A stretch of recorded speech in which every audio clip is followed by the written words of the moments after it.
आपला आजचा जो चौथा दिवस आहे त्याला आपण म्हणतो की शिबिराचा शेवटचा दिवस. आणि आज आपण शेवटची चौथी प्रतिज्ञा आपण ऐकणार आहोत. तर खूप खूप पुण्यनंदन तुमचं. तर आपण सुरू करूया चौथी प्रतिज्ञा.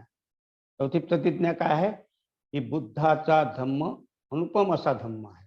बुद्धाचा अनुपम असा धम्म आहे. या प्रतिज्ञा करूया. त्या सर्वांचं त्याच्यावर आम्ही चालणार आहोत. ते हा अनुपम आहे मार्ग बुद्धाचा.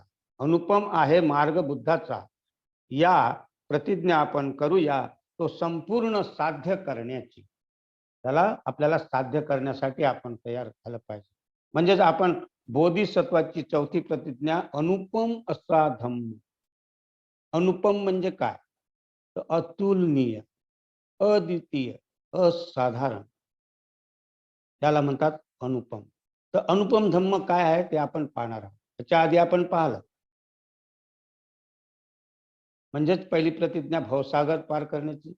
दुसरी प्रतिज्ञा आपण आपल्यामध्ये भवसागर पार करण्यासाठी जेव्हा आपण तयार होतो तर आपल्यामध्ये खूप अडथळे निर्माण होतात. म्हणजेच आपल्यामध्ये जे दोष आहेत त्याला पाहण्याचा प्रयत्न केला. त्यानंतर ज्याप्रमाणे अनंत दोष आहेत त्याचप्रमाणे अगणित सत्य पण आहे आणि त्या सत्याला आपण पाहण्याचा प्रयत्न केला.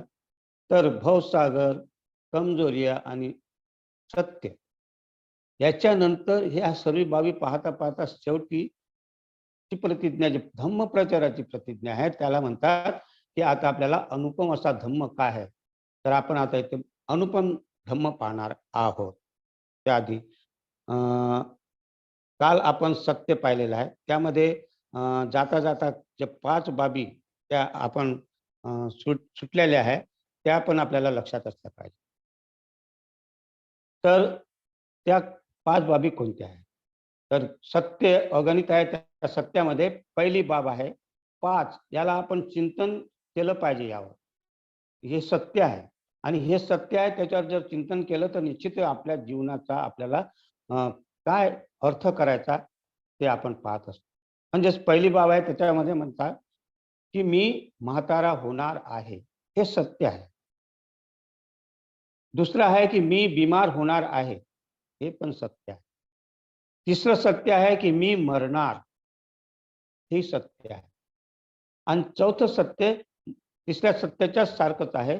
म्हणजे आम्ही तुम्ही सर्व नातलग सर्वच इथून सोडून जाणार आहे. एक दुसऱ्याच्या दूर जाणार आहोत. मग याच्यावरून आपल्याला काय शिक्षा मिळते की आपण अहंकार, आपल्यामध्ये जो अहंकार असतो, आपलं भांडण, आपला कलह, काय बुद्ध काय म्हणतात, बुद्धाला एक विद्वान येऊन, एक खूप मोठा विद्वान आहे, तो बुद्धाला विचारतो, कथ पौता कलह विवादा परिदेव शोका सहमच्छराच माना ती माना सपेसुनाच. म्हणजे कथ पौता, तर काय कारण आहे भगवान, काय कारण आहे की हा कलह, हा विवाद, हे हावरेपण, कलह विवादा सहमच्छराच, मच्छर म्हणजे हावरेपण. तर हा कलह, हा विवाद, हे हावरेपण, मान, अभिमान आणि चुगली, चहाडी, निंदा याचं कारण काय आहे भगवान? हे कुठून निर्माण होतात? काय म्हणतात, हे कुठून निर्माण होतात? कथ पौता याचं उत्पन्न होण्याचं कुठून उत्पन्न होतात? आणि हे सुत्त निपातामध्ये कलह विवाद सुत्त आहे त्यामध्ये म्हणतात. मग बुद्ध त्याचं उत्तर देतात, पिय पहुता कलह विवादा, पिय पहुता कलह विवादा परिदेव शोका स मच्छराच माना तिमाना स पेसुनाच. बुद्ध काय म्हणतात, एका वाक्यामध्ये एका शब्दामध्ये सांगतात. काय म्हणतात की पिय, जे आपल्याला आवडणारे म्हणतो, आपले जवळचे, ज्यांना आपण जवळचे रिश्तेदार, नातेवाईक म्हणतो, नातलग म्हणतो, याच्यापासूनच कलह निर्माण होतो, याच्यापासूनच वाद निर्माण होतो, याच्यामध्येच आपला हावरेपण निर्माण होतं. आणि इथे चुगली, चाळी, निंदा इथूनच सुरू होते. मान, अपमान. तर हे प्रिय पहुता, प्रिय पहुता म्हणजे प्रिय. आणि म्हणून बुद्ध काय म्हणतात की प्रियापासून हे सर्व सुरू होत आहे. तर आपण जेव्हा चौथं मरणाची जी आहे की आपण आणि आपले नातलग सर्वच इथून सोडून जाणार आहोत. तर मग आपण भांडण, आपले तंटे, आपले कलह आपल्याला जे निर्माण करतो याच्यावर आपलं चिंतन करायसाठी दिलेलं आहे. कारण हे सत्य आहे आणि हे सत्य आपण कधी विसरू शकत नाही. म्हणून हे चौथं सत्य. आणि पाचवं सत्य त्याला म्हणतात कर्म. कर्माचा परिणाम. मग तुम्ही कुशल कर्म करा, अकुशल कर्म करा. तर ह्या कर्माचा परिणाम आहे आणि हे 5 सत्य आहे. हे 5 सत्य काल आपल्याला पाहायचे होते, परंतु आपला वेळाअभावी आपण पाहू शकलो नाही आणि याच्यावर जास्त आता आपल्याला चिंतन करायचं नाही. पण हे 5 सत्य आहे आणि हे सत्य अगणित सत्यामध्ये जसे 4 आर्य सत्य श्रेष्ठ आहेत, जसे 5 नियम सत्य आहेत, त्याच प्रकारे हे 5 जे चिंतनासाठी आहेत, ते 5 सत्य आहे. म्हणजेच म्हातारा होणं. म्हातारा होणं म्हणजे म्हातारा नाही. इथे आपल्याला त्याला म्हणतात आपण जराधर्मी आहो, आपण व्याधीधर्मी आहो, आपण मरणधर्मी आहो. तर ह्याला आपल्याला समजायला लागेल. यासाठी एक शिबिरच असतं वेगळं. तर आपण फक्त याच्यावर आपण चिंतन केलं तर निश्चित आपल्याला म्हणजे हळूहळू आपण समजू शकतो. त्यासाठी याला म्हणतात की चिंतन सत्य काय आहे ते सत्य आहे. आता आपण चौथी प्रतिज्ञाकडे वळूया. तर योच पुब्बे पमजित्वा पच्छासो न पमज. बुद्ध काय म्हणतात धम्मपदामध्ये आणि हे लोकवग्गामध्ये येते ही गाथा. कारण योच पुब्बे पमजित्वा पच्छासो न पमज्जती सोमं लोकं पभासेती सोमं लोकं पभासेती अब्भा मुत्तो वच्चंदिमा. योच पुब्बे फार छान गाथा आहे. आपण जे जे काही करतो जीवनात आलो तर आपण सुखाकडे, आपलं सुख काय असतं तर आपलं सुख आहे की आपलं घर कसं चाललं पाहिजे, आपले लग्न झाल्यानंतर मग लेकरांची पोषण करणं, मग लेकरापासून आपण अपेक्षा करतो की यांनी आपलं पालन पोषण केलं पाहिजे, यालाच आपण सुख आहे ना. आणि याच्यामध्येच आपलं जीवन चाललं जातं पूर्ण. आणि मग जे सत्य आहे त्याच्याकडे आपलं लक्षच राहत. म्हणून बुद्ध काय म्हणतात योच पुब्बे, ज्या वेळेस तुम्हाला समज आली, कारण तुम्ही आता बोधिसत्वाच्या मार्गाने लागलेले आहात, तेव्हा तुम्हाला समज आली तर योच पुब्बे पमजित्वा. पुब्बे म्हणजे पहिले जे काही तुम्ही अजागृत होते, काही हरकत नाही आतापर्यंत जागृत नाही आहे, अजागृत आहे, तरी काही फरक पडणार नाही. पण इथून तुम्ही सुरुवात करा. आता जागृतता सराव करा, प्रज्ञा विकसित करा. योच पुब्बे पमजित्वा. आणि जेव्हा कोणी असा ऐकतो, कोणीही असं ऐकतो, ऐकल्यानंतर त्याची प्रज्ञा त्याच्यामध्ये निर्माण होते आणि तो वाटचाल करायला लागतो धम्माकडे, बुद्धाच्या तत्वाकडे. कधी जेव्हा त्याला समजायला येतं की मी मरणार आहे, मी बिमार होणार आहे, मी म्हातारा होणार आहे, हे जेव्हा त्याला समजायला तर आपलं जीवन असंच जाईल का? जन्मापासून मरणापर्यंत हे जो आपलं जीवन आहे मधला काळ, त्याला बारडो म्हणतात. आणि हे जीवन कसं जाणार आहे जेव्हा त्याला समजायला येतं, तर तेव्हा तो इथून जागृत होतो. आतापर्यंत बेहोश होता. म्हणून बुद्ध म्हणतात योच पुब्बे पमजित्वा पच्छासो नप्पमजी. जेव्हा पच्छा म्हणजे नंतर जेव्हा तुम्हाला जाग येतो, तुम्ही जागृत होता आणि जेव्हा जागृत होता तर तुम्ही त्या चंद्राप्रमाणे, काय म्हणतात, चंद्र जो आकाशामध्ये चंद्र, पौर्णिमेचा चंद्र, त्याचा जसा प्रकाश पृथ्वीवर ह्या धर्तीवर प्रकाश किती आनंददायक, किती आल्हादकारक वाटतोय आणि किती शांत शीतल असा तो प्रकाश आपल्याला किती मनाला प्रसन्न करतो, त्याच प्रकारे त्याचा जो प्रकाश चंद्राचा त्या धर्तीवर पडतो आणि सर्व प्रकाशित करतो, त्याप्रमाणे तुम्ही लोकांना प्रकाशित करणं सुरू करता. बुद्ध असं म्हणते सोमं लोकं पभासेती. म्हणजे ह्या लोक म्हणजे लोक म्हणजे संसार, लोक म्हणजे संसार. सोमंग लोकं, जेव्हा तुम्ही जागृत होता अजागृतीतून, तर आतापर्यंत तुम्ही अजागृत आहे, परंतु इथून सुरुवात केली तर तुम्ही जागृत होता होता असा वेळ येतो तुमचा की तुम्ही त्या चंद्राच्या प्रकाशाप्रमाणे या लोकांना, या संसारातील लोकांना तुम्ही जागृत करता, प्रकाशित करता. एवढं आपल्याला बुद्ध सांगतात. म्हणजेच तुम्ही चंद्र आहे. त्यांचा इशारा कुठे आहे? चंद्र आहे. आणि हे चंद्र कसं आहे आपण पुढे नंतर पाहू. तर आपण इथून सुरुवात करणार आहोत, की कारण की हा चंद्र, पौर्णिमाचा चंद्र तुमच्यामध्ये जो आहे, ज्याला आपण म्हणतो बोधिसत्वाचं बीज आहे, त्याच प्रकारे आपल्यामध्ये तो चंद्र आहे. तर तसं कसा विकसित होईल आपण त्याच्याकडे पाहू. तर आपल्यामध्ये काही बाबी असतात. आपण लक्ष देत नाही. आपलं जीवन अंधकारासारखं राहतं. एक म्हणतात ना, की एक छोटीशी कहाणी कथा आहे, की ते मासोळी मारण्याचा गळ राहते. त्याला एक काळी म्हणतात ना, आपण एक काळी राहते अशी मोठी, आणि त्याला आपण गळ तर काहीतरी असं फसवतो आणि त्याच्यामध्ये काही ते गेंडवार आदी काही चारा, मासोळी खाते त्याचा चारा लावतो आणि ते काडी आपण कुठं नदीत टाकतो किंवा तलावात टाकतो आणि माशा मारतो आपण. पाहिलं असेल तुम्ही, त्याला काय म्हणतात, आमच्या इकडे डंगणी म्हणतात, तिकडे काय आपल्या महाराष्ट्रामध्ये काय म्हणतात माहिती नाही. तर ते काडी आपण घेऊन मासोळ्या मारण्यासाठी जातात. पुष्कळ लोक जातात, आपण पाहिले असाल तर, आणि मासोळ्या मारतात. असाच एक असा माणूस नवयुवक समजा, मासोळ्या मारण्यासाठी सकाळी 5 वाजता उठून गेला.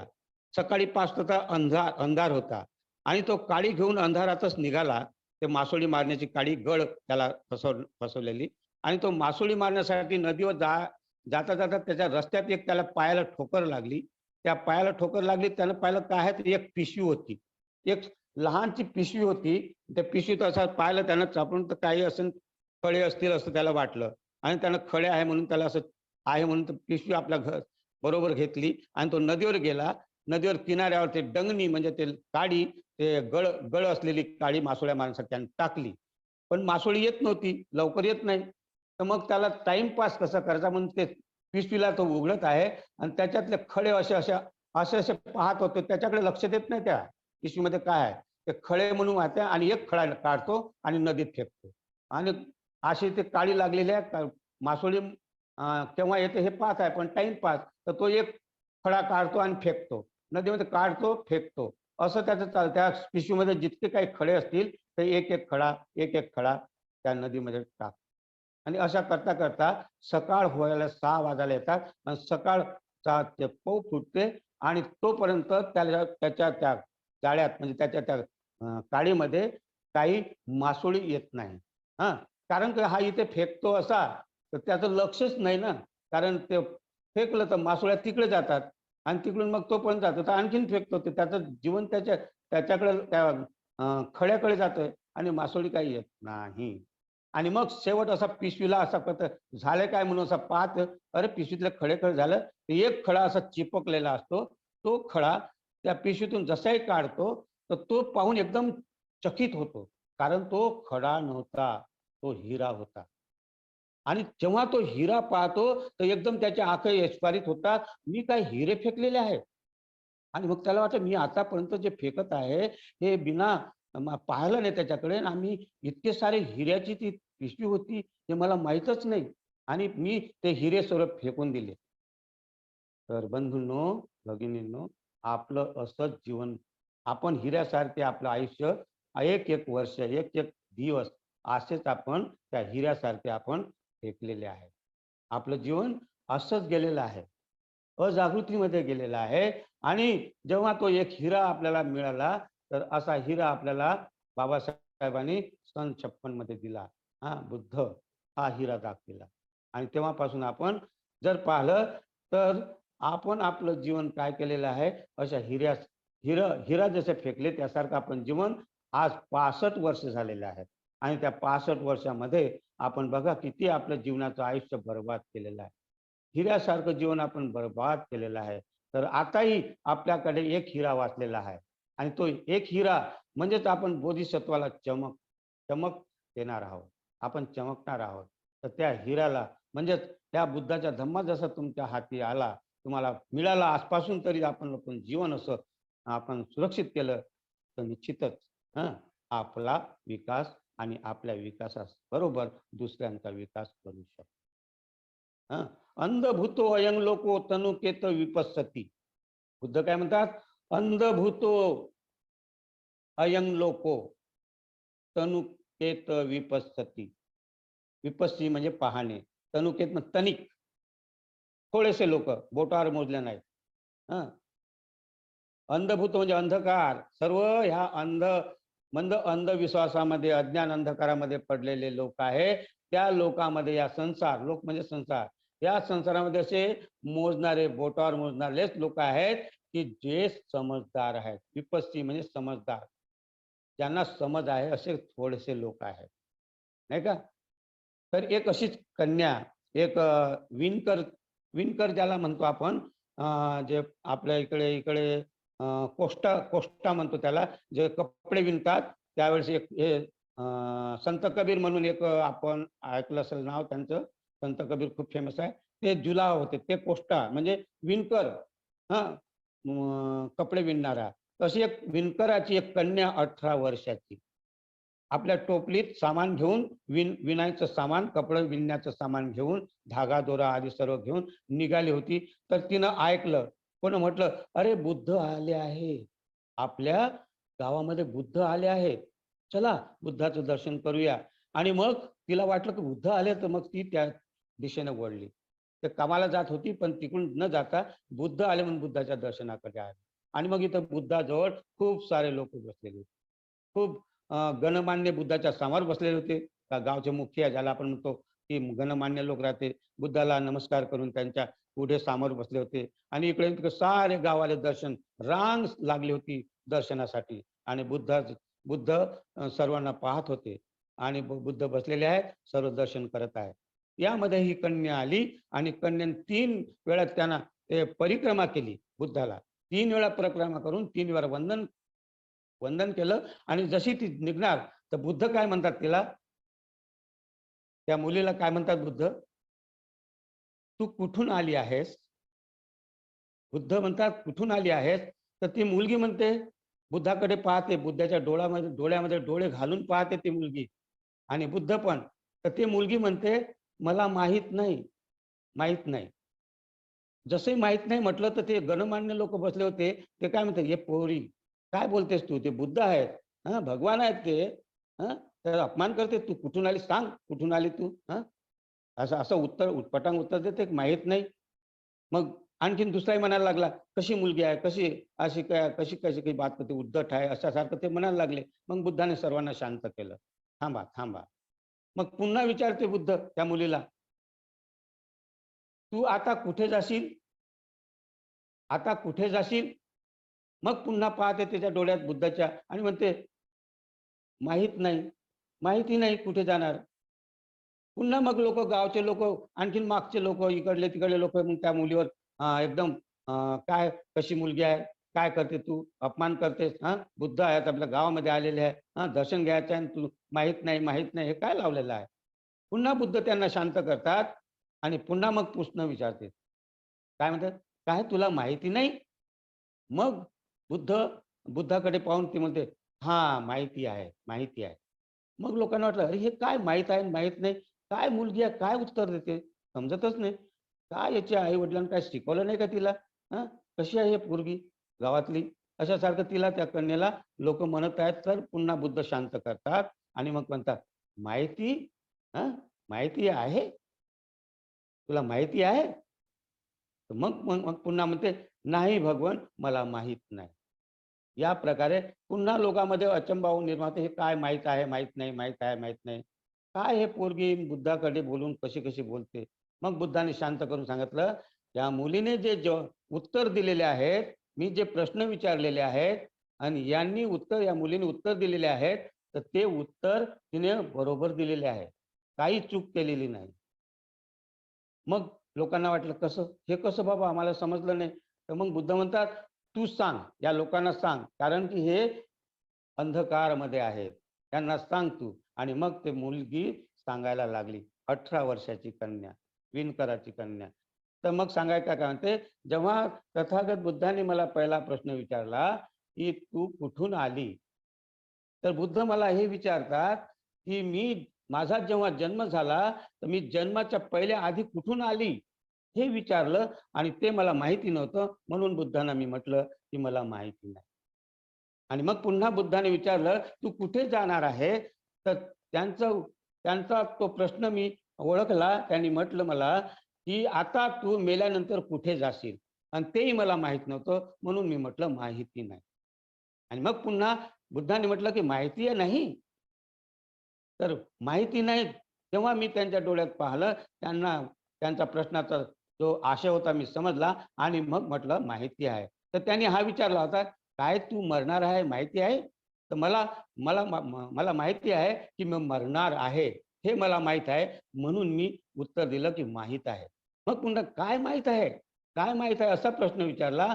तर बुद्धानं विचारलं मला, की "तू कधी मरणार आहेस?" हे विचारलं. आणि कधी मरणार आहे मी, आज मरणार आहे, की उद्या मरणार आहे, की परवा मरणार आहे, हेही मला माहीत नाही. म्हणून मी म्हटलं, की मला माहिती नाही. या प्रकारे त्या मुलीनं उत्तर दिले आणि तेव्हा त्या लोकांना समजलं. आणि तेव्हा ते बुद्ध म्हणतात, "अंधभूतो अयं लोको तनुकेत विपස්සती." हां, "शकुंतो जालमुत्तोव अप्पो सग्गाय गच्छती." शकुंतो म्हणजे पक्षी आणि जाळ म्हणजे पिंजरा, जाळं. पिंजऱ्यामध्ये जसा एखादा पक्षी, असा एखादाच पक्षी असतो, की त्या पिंजऱ्यातून मुक्त होतो. त्याप्रमाणे ह्या अंधकारामध्ये पडलेले लोकं, अज्ञान अंधकाराने वेढलेले लोकं, याच्यामध्ये असा एखादाच असा तनिक म्हणजे एखादा बोटावर मोजण्यालायक असेच काही लोकं काय करतात? समजतात आणि आपल्याला दुःखापासून मुक्त करतात. ज्याप्रमाणे एक पक्षी आपल्याला पिंजऱ्यातून मुक्त करतो. तर अशासारखं आपलं जीवन आहे. आपल्याला मुक्त करण्यासाठी आपण जे आपलं जीवन आहे, ते मुक्तीकडे न लावता आपण अंधकारात आपलं जीवन वाया घालतो. ती मुलगी स्वतःपन्न होती. ती बुद्धावर खूप श्रद्धा होती आणि म्हणून ती स्वतःपन्न होती. म्हणून तिला ते प्रश्नाचं उत्तर देऊ शकली.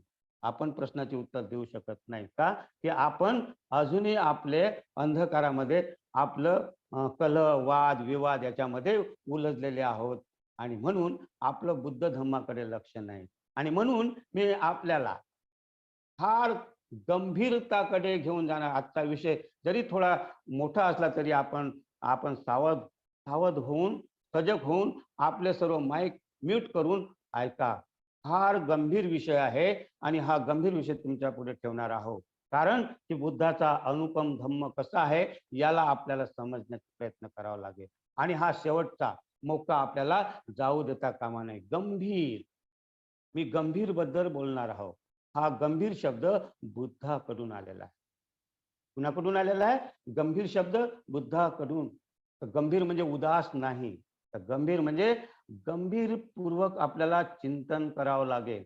कारण की आता हा चिंतनाचा विषय आहे. बोधिसत्व प्रतिज्ञा चिंतनाची प्रतिज्ञा आहे आणि ही शेवटची प्रतिज्ञा फार महत्वाची गंभीर आपल्याला करणार आहे.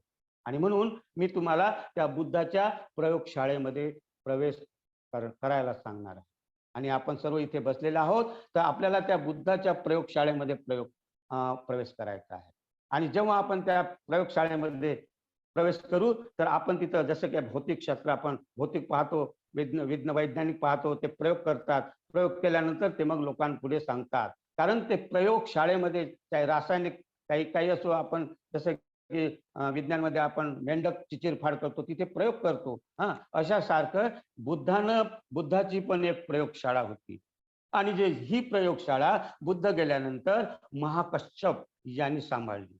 आणि मग महाकश्यप गेल्यानंतर ही प्रयोगशाळा आनंद नावाचा जो उपस्थापक सेवक होता त्यानं सांभाळली. आणि मग असं सांभाळता सांभाळता पुढे थोडा वेळ होऊन अशीच परंपरा चालता चालता ही प्रयोगशाळा नागार्जुन यांनी सांभाळली. आणि नागार्जुनच्या नंतर आणखीन ते चालता चालता आचार्य असंग यांनी सांभाळली. आणि आचार्य असंग आणि वसुबंधू या दोन्ही बंधूंनी ही प्रयोगशाळा सांभाळली. आणि नंतर मग हळूहळू हळूहळू वसुबंधूच्या नंतर आचार्य दिगनाग यांनी ही प्रयोगशाळा सांभाळली. आणि मग आचार्य दिगनागच्या नंतर थोडा वेळ करता करता परंपरा चालता चालता आचार्य धर्मकीर्ती यांनी ही प्रयोगशाळा सांभाळली. आणि त्याच्यानंतर ही प्रयोगशाळा सांभाळता सांभाळता 10वी शतकाच्या नंतर बोधी धर्म नावाच्या एका भिक्षून सांभाळली आणि ही संपदा ही प्रयोगशाळा या भारतातून चीनमध्ये घेऊन गेले आणि चीनमध्ये ते ही परंपरा सांभाळली आणि चीनमध्ये ही परंपरा प्रयोगशाळा सांभाळता सांभाळता ही चीनपासून कोरियामध्ये गेली आणि कोरिया देशातून ही प्रयोगशाळा जपानमध्ये गेली आणि जपानमधून ही प्रयोगशाळा तिबेटमध्ये आली आणि तिबेटमधून पुन्हा भारतामध्ये ही प्रयोगशाळा आली. अशा प्रकारे ही प्रयोगशाळा खूप महत्वाची आहे आणि ही प्रयोगशाळा आपल्याला आवर्जून गंभीर होऊन ऐकायचं आहे. तर ही प्रयोगशाळा बुद्धाची काय आहे, तर ही प्रयोगशाळेमध्ये काय शिकवतात बुद्ध, तर ह्या प्रयोगशाळेमध्ये सर्वात पहिले सांगतात की जे काही संसारामध्ये निर्माण होते, जे काही वस्तू निर्माण होते ती नष्ट होत नाही. बघा आता लक्षात द्या एक एक शब्द, कारण की आपण इथे प्रयोगशाळा मध्ये आपण प्रवेश केलेला आहे तर आपल्याला चिंतन करावं लागेल. बुद्ध काय म्हणतात, संसारामध्ये जे जे काही वस्तू आहे ते नष्ट होत नाही. हा दगड आहे हा पण नष्ट होत नाही. हा जो मनोनियम आहे हा नष्ट होत नाही. हा जो बीज नियम आहे हा नष्ट होत नाही. हा जो उतू नियम आहे नष्ट होत नाही. तर काय होते मग कोणताही नियम, 5 नियम, उत्तू नियम, बीज नियम, मनोनियम, कर्म नियम, धम्म नियम, हे नष्ट होत नाही. काहीच नष्ट होत नाही. तर काय होते, परिवर्तित होते, रूपांतरित होते. बघा शब्द लक्षात ठेवा. बुद्ध काय सांगतात, प्रयोगशाळा ही आपली आणि हे प्रयोगशाळामध्ये प्रयोग करून पाहायचा आहे. तर बुद्ध इथे म्हणतात की कोणती वस्तू नष्ट होत नाही. जरी आपल्याला आता माहित नाही पण ते रूपांतरित होते. काय होते, रूपांतरित होते म्हणजेच ती परिवर्तित होते. आणि म्हणून अनित्यता हा जो शब्द आपण ऐकतो हे अनित्याची शाळा बुद्धानं, पहिले बुद्ध आहे ही अनित्यतेची शाळा उघडली, प्रयोगशाळा. आणि त्या तिथे अनित्यता याला प्रयोग करतात. आणि म्हणून आपल्याला इथे लक्ष द्यायचं आहे की गांभीर्य.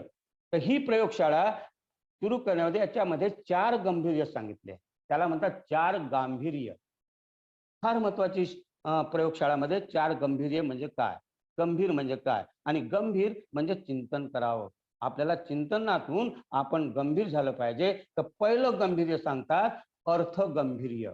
अर्थ गांभीर्य म्हणजेच की जी जी काही वस्तू निर्माण होते ती नष्ट होत नाही तर ते रूपांतरित होते, ती परिवर्तित होते. हा सिद्धांत म्हणजे याला अर्थ गांभीर्य म्हणतात. आणि अर्थ गांभीर्य म्हणजे इथे आणखी सांगितलं आहे की कर्म जे आहे, जे कर्म करतो आपण त्याचा परिणाम, कार्य आणि परिणाम निश्चित आहे, याला अर्थ गांभीर्य म्हणतात. उदाहरणासाठी आता पहिले वीज चमकत होती, तर वीज चमकते तर आपण त्याला ईश्वरानं पाठवली म्हणतो. आजपर्यंत 100 वर्षाचा इतिहास जर पाहिला आपण तर अजूनही लोक मानतात की हे भगवान, हे ईश्वर हे वीजला पाठवते. पण त्याचं कारण जेव्हा मालूम, कालांतराने कारण मालूम झालं, परंतु कारण मालूम नव्हतं तर आपण त्याला चमत्कार समजत होतो. पण नाही, ते कारणासहित आहे. जेव्हा कारण आपल्याला समजलं की एक ढग दुसऱ्या ढगाला घर्षण करतो तर वीज निर्माण होते, हे आपल्याला काही दिवसानंतर, काही वर्षानंतर माहिती झालं. पण पहिले आपण अंधकारात होतो आणि त्यालाच आपण काय समजतो की ईश्वर पाठवत आहे. नाही, तर आता हे समजा की बुद्ध काय म्हणतात की हे कार्यकारण अर्थगंभीर इथे समजा की जसं काय की एक गोटा, एक पत्थर, एक गारगोटी ज्याला म्हणतो, आणि हे 2 दगड आहेत समोर. हे दगड आपण जेव्हा एकाला एक असं घासतो तर तिथे घर्षण होते आणि त्या घर्षणाने त्याची चिंगारी निघते. तर अशा सारखं हे जे दगड आहेत हे काय आहे, हे आपलं कार्य आहे. दगड आहेत हे रूप आहे, अस्तित्व आहे. आणि जे कार्य करतो एकावर एक घासणं म्हणजे कार्य आहे. आणि त्याच्यातून जे चिंगारी निर्माण होते त्याला म्हणतात परिणाम, त्याला म्हणतात कार्यकारण. आणि हेच बुद्ध ह्या प्रयोगशाळेमध्ये सांगतात की कोणतीही गोष्ट जे निर्माण होते ते कारणासहित होते, कारणासहित नष्ट होते.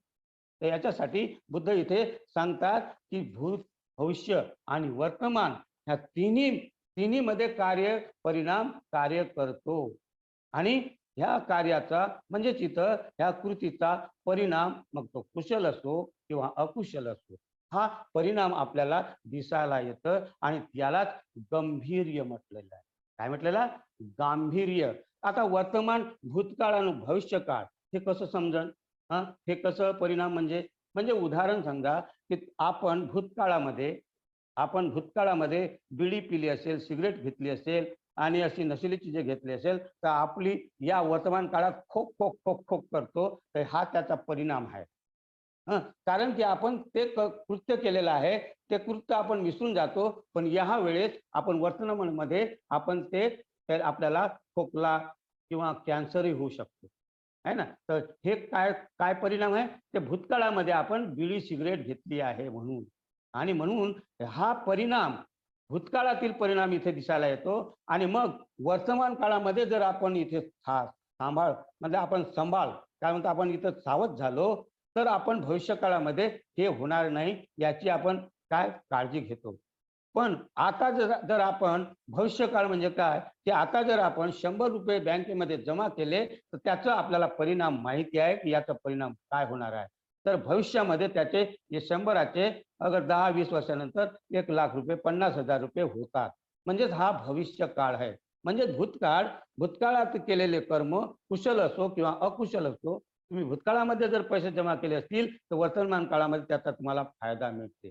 नुकसान अकुशल केले असेल त्याचं दुर्गतीकडे जाऊ शकतो. म्हणूनच हे गांभीर्य अर्थ गांभीर्य बुद्ध सांगतात की आपल्या भूत भविष्य आणि वर्तमान काळामध्ये आपण हे जो अर्थ गांभीर्य याला समजलं पाहिजे. मग आता इथे कसं समजायचं तर आपलं जीवन जसं आहे याला म्हणतात एक निदान. भवचक्रामध्ये आपण पाहतो त्याच्यामध्ये अविद्या आणि संस्कार हे भूतकाळ आहे. आपला भूतकाळ काय आहे? अविद्या आणि संस्कार याला भूतकाळ म्हणतात. तर जेव्हा आपण अज्ञानाच्या मुळे हे संस्कार निर्माण होतात आणि हा संस्कार आणि अविद्या या संस्कारामुळे अविद्या आणि अविद्याच्यामुळे संस्कार निर्माण होतात. हा भूतकाळ असल्यामुळे आपला वर्तमान जो होतो त्या वर्तमान काळामध्ये विज्ञान आहे आणि नामरूप आहे, षडायतन आहे, स्पर्श आहे आणि वेदना आहे. याला म्हणतात न टाळणारा वर्तमान काळ. जे आपण चुका केलेल्या आहे आपण ज्या भूतकाळामध्ये ज्या चुका केलेल्या आहेत त्या चुका म्हणजे अविद्या आणि संस्कारामध्ये आपण पडलो आहे त्याचा जो परिणाम आहे तो न टाळणारा वर्तमान काळ. म्हणजेच आपण जन्म झाला तर आपलं जे विज्ञान आहे, आपलं जे नामरूप आहे, आपलं जे षडायतन आहे आणि आपलं जे स्पर्श आहे आणि वेदना आहे या 5 बाबी याच्यामध्ये वर्तमान काळ याला आपण टाळू शकत नाही. तर हा वर्तमान काळ आहे. तसाच परिणाम याचा मिळणार आहे. म्हणून इथे नामरूप हे पंचस्कंद म्हणतात त्याला. नामरूप म्हणजे काय तर आपण आता ह्या शाळेमध्ये ह्या प्रयोगशाळेमध्ये पंचस्कंद काय आहे याला समजलं पाहिजे. तर पंचस्कंद आहे रूप, वेदना, संज्ञा, संस्कार आणि विज्ञान. आणि हे पंचस्कंदही फार महत्वाचे आहेत. हेच पंचस्कंदही दुःखाचे कारण आहे. दुःख आहे. पंचस्कंद म्हणजे रूप हे 4 घटक मिळून बनलेलं आहे.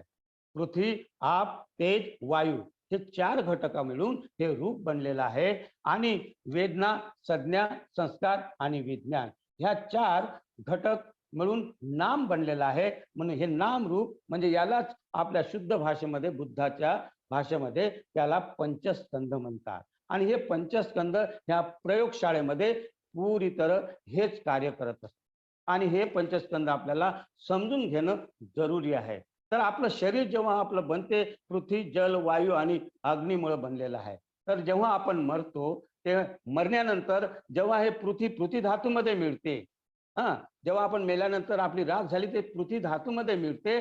म्हणजेच पृथ्वी धातूमध्ये त्याचं रूपांतर होते, परिवर्तित होते, मरत नाही. जलमध्ये जल धातू जे आहे आपल्या शरीरामध्ये ते जलमध्ये भाप बनून भाप झाल्यानंतर त्या लपटामध्ये गरम होऊन भाप होऊन त्या तलावामध्ये किंवा नदीमध्ये जलामध्ये विलीन होते म्हणजे तिथे रूपांतरित होते, मरत नाही, नष्ट होत नाही. अशासारखं वायूमध्ये रूपांतर होते आणि अग्नीमध्ये रूपांतर होते, म्हणजे परिवर्तित होते, हे नष्ट होत नाही, रूपांतरित होते. आणि मग याच्यामध्ये हे जे 4 घटक आहे, म्हणून बुद्ध म्हणतात, प्रयोगशाळेमध्ये सांगतात, की अर्थ गांभीर्य समजा. गंभीरपणाने इथे विचार करा, की आपण हे जे पृथ्वी जल वायूचे शरीर बनलेलं आहे, पण आपल्याला जो अहंकार निर्माण होतो, का होतो? कारण विलीन होणार आहे आणि सर्व आपलं अस्तित्व रूपांतरित होणार आहे. तर आपल्याला हे समजायला आलं, याला अर्थ गांभीर्य म्हणतात. आणि मग पंचस्कंदामध्ये जे दुसरं आहे वेदना. वेदना म्हणजे सुखाची वेदना, दुःखाची वेदना, अनुभूती ज्याला आपण म्हणतो, असुख अदुःख. तर ह्या वेदना वेदना होतात. आणि नंतर संज्ञा. संज्ञा म्हणजे आपण जी ओळख देतो. जसा समजा आता ओळख म्हणजे काय? तर ओळख, मी आहे नागरत्न, ही ओळख आहे. परंतु याच्यामध्ये जी जी प्रक्रिया प्रक्रिया बघा. मी जर 1 वर्षाच्या पहिले, जर माझा 1 वर्षा पहिले मी कोणाला म्हणजे माझं लग्न झालं 1 वर्षा पहिले, तर ती जी घटना आपल्याला लक्षात आली जर आज, की माझं लग्न 1 वर्षा पहिले झालं होतं, या माझं लग्न 25 वर्षा पहिले झालं आहे, तर मग त्यावेळेचा जो त्यावेळेची जी प्रक्रिया आहे त्याला संज्ञा म्हणतात. सर्व लक्षात येते, की असं असं झालं, तसं तसं झालं, तर याला म्हणतात संज्ञा. आपल्या आठवणी ज्या आहेत त्या संज्ञा बनतात. वर्तमान काळामध्ये आपण संज्ञा म्हणतो. याला ओळखणं फार महत्वाचं आहे. आणि मग याच्यानंतर संस्कार, ज्याला आपण म्हणतो संस्कार म्हणजे आपले स्वभाव, आपला आदत. तर आदतनुसार म्हणजेच आपण अविद्या आणि संस्कार म्हणतो, हे भूतकाळ ज्या म्हटलेलं आहे. तर याच्यावर आपण चिंतन केलं तर मग आपण चौथी बाब आहे विज्ञान. विज्ञान म्हणजे माहिती करणं, माहिती होणे. हा भेद करतो. विज्ञान कसा भेद करतो? विज्ञानाचं भेद करायचं काम आहे. त्याला म्हणतात आपण 6 इंद्रियापासून, डोळे, कान, नाक आपण म्हणतो. त्याच्यामधून तो विज्ञान जे आहे ते भेद करतो. भेद म्हणजे जसा मी आता तुमच्याकडे एक माणूस आहे. एक माणूस जर तुमच्याकडे उभा आहे, तर त्या माणसाला आपण विज्ञानातून काय पाहतो? हा बाप आहे, हा भाऊ आहे, हा काका आहे, हा मामा आहे. या प्रकारे आपण त्या विज्ञानाचा भेद करतो. हा शूद्र आहे, हा ब्राह्मण आहे, हा क्षत्रिय आहे. हे भेद करतो आणि ह्या भेदातूनच आपण कलह निर्माण करतो. आणि याला म्हणतात विज्ञान. तर याला जो क्लिष्टोच्या विज्ञान जे आहे, हे विज्ञान आपला भेद करणारं, आपल्यामध्ये कलह विवाद निर्माण होतं. कारण का आपण याला समजू शकत नाही. म्हणून हे विज्ञान, हे 5 4 आणि हे 4 8 घटका मिळून आपलं हे शरीर बनलेलं आहे. अशासारखं हे अगर जेव्हा आपण पाहतो, याला जेव्हा समजतो, याला अर्थ गांभीर्य म्हणतात. पण हे अर्थ गांभीर्य एवढं सोपं नाही, एवढं समजला येणार नाही. जेव्हा आपण बोधिसत्वाची प्रतिज्ञा घेतो, धम्मप्रचाराची प्रतिज्ञा घेतो आणि हळूहळू आपण ध्यानामध्ये उतरतो, जेव्हा ध्यान आपले अडथळे, ध्यान करता करता जेव्हा आनापानसतीपासून आपण सुरुवात करतो आणि हळूहळू आपलं ध्यान परिपक्व होत होत अशी वेळ येते, की जेव्हा आपण श्रोतापन्न होतो. आणि जेव्हा श्रोतापन्न होतो, त्यामध्ये फार महत्वाची ही घटना आहे. त्याच्यामध्ये 4 या 5 बाबी निर्माण होतात आणि ह्या 5 बाबी फार महत्वाच्या आहेत. त्याच्यामध्ये सर्वात पहिले श्रद्धा इंद्रिय, जे आपलं श्रद्धा इंद्रिय ज्याला म्हणतो, 5 धम्म इंद्रियामध्ये हे श्रद्धा इंद्रिय बळकट होतं आणि त्याला मग श्रद्धा बल प्राप्त होतं. आता ते श्रद्धा इंद्रिय राहत असतं. जेव्हा श्रद्धा इंद्रिय राहते, जेव्हा आपण ध्यान करता करता स्वतःपत्ती फल प्राप्त करतो, तेव्हा आपल्याला श्रद्धा बल निर्माण होते. आणि हे बल जेव्हा निर्माण होते, तेव्हा आपल्याला हा कार्यकारण भाव समजायला येतात. हे अविद्या आणि संस्कार समजायला येतो. आता तेवढं सोपं नाही समजणं. एवढं आपण खाली समजू शकतो काही बाबी, परंतु ध्यान जेव्हा श्रद्धा बल निर्माण होते, तेव्हा आपण ह्या बारीक बारीक या तंतोतंत आपल्याला समजायला येतात. हे अर्थ गांभीर्य श्रद्धाबल पासून आपल्याला पाहायला मिळतं. म्हणून ते श्रद्धाबल निर्माण करण्यासाठी आपल्याला श्रोतापन्न बनावं लागेल. आणि श्रोतापन्न बनण्यासाठी दुसरी बाब आहे, की 3 बंधन तोडतो. 3 बंधन जेव्हा आपण तोडतो, तेव्हा आपण स्वतःपत्ती फल प्राप्त करतो. आणि नंतर त्यालाच व्यक्ती म्हटलं जातं. आपण हा व्यक्ती म्हणतो, हा व्यक्ती नाही. व्यक्ती त्याला म्हटलं आहे बुद्धानं, की ज्यानं 3 बंधन तोडले, जो स्वतःपन्न झाला, ज्याच्यामध्ये श्रद्धा इंद्रिय प्राप्त झालं, त्याला व्यक्ती म्हणतात. आपण आज बोलचालमध्ये हा व्यक्ती, तो व्यक्ती म्हणतो ना, हे व्यक्ती आपल्याकडे शब्द जो आलेला आहे, हा अपभ्रंश होऊन आलेला आहे. पण खरी पाहता स्वतःपन्न माणसाला व्यक्ती म्हणतात. आणि नंतर धम्मचक्षु निर्माण होतो. आणि धम्मचक्षु म्हणजे हा फार महत्वाचा आहे. धम्मचक्षु निर्माण होणे असे सांगतात की पहिला चक्षु म्हणजे आपला हा मास चक्षु आहे, म्हणजे मासाचा डोळा आहे. ह्या डोळ्याने आपण जिथपर्यंत आपली लिमिट आहे पाहण्याची, जर इथे भीत आली तर भीतच्या पलीकडे पाहू शकत नाही. याला म्हणतात मास चक्षु किंवा मासाचा डोळा. आणि दुसरा चक्षु आहे त्याला म्हणतात दिव्य चक्षु.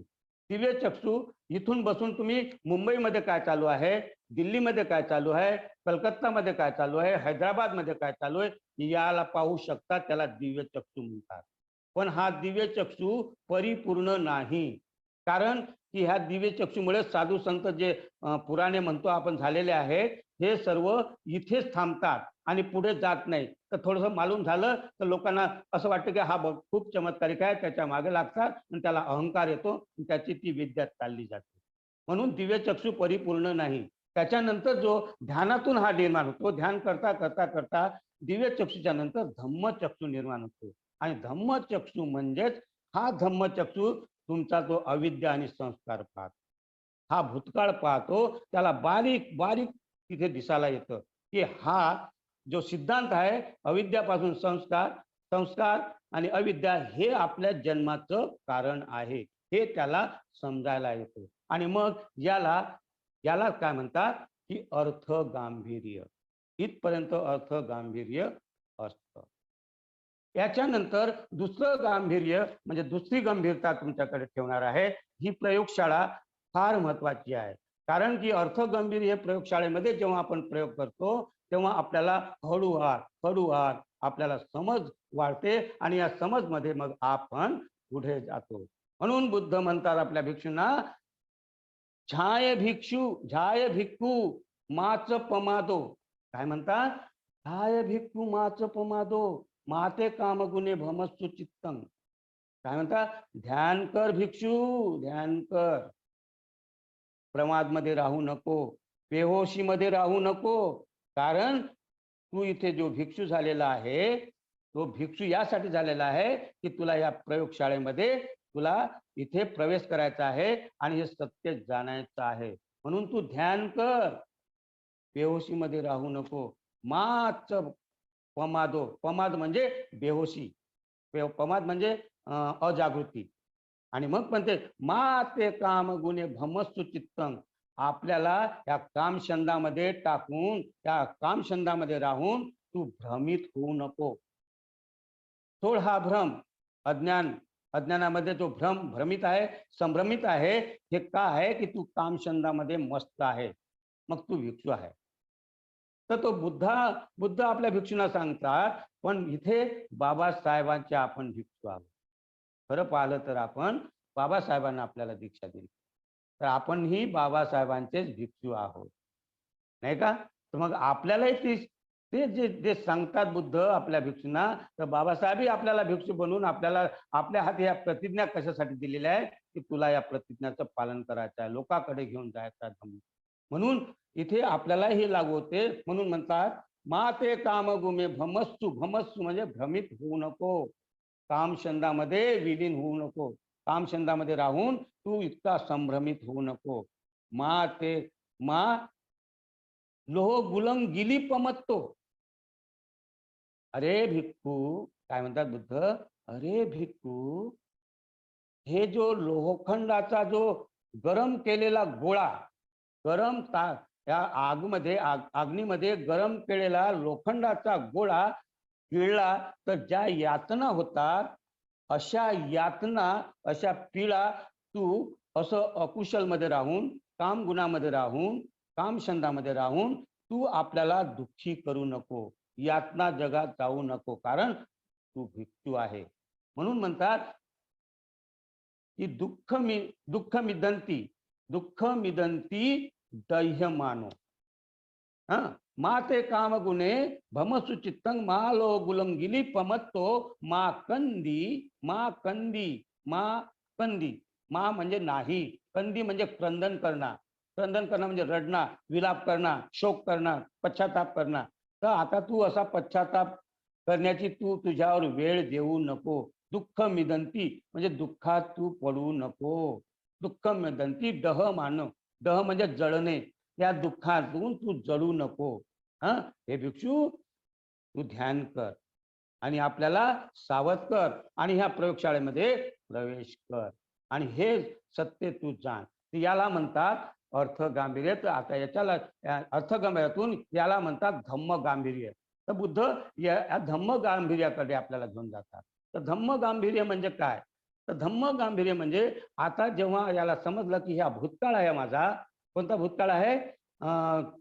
अविद्या आणि संस्कार हा समजल्याला आला. तर धम्म गांभीर्यामध्ये इथे जो वर्तमान काळ आहे, तर वर्तमान काळामध्ये काय आहे? नामरूप आहे, विज्ञान आहे, नामरूप आहे, षडायतन आहे, स्पर्श आहे आणि वेदना आहे. हा न टाळणारा इथे तुम्ही जन्माला टाळू शकत नाही. पण इथे न टाळणारा जो आहे त्याला म्हणतात धम्म गांभीर्य. इथं न टाळणारा, इथे वेदनापर्यंत जेव्हा तुम्ही येता इथे तुमच्यासाठी एक रस्ता आहे.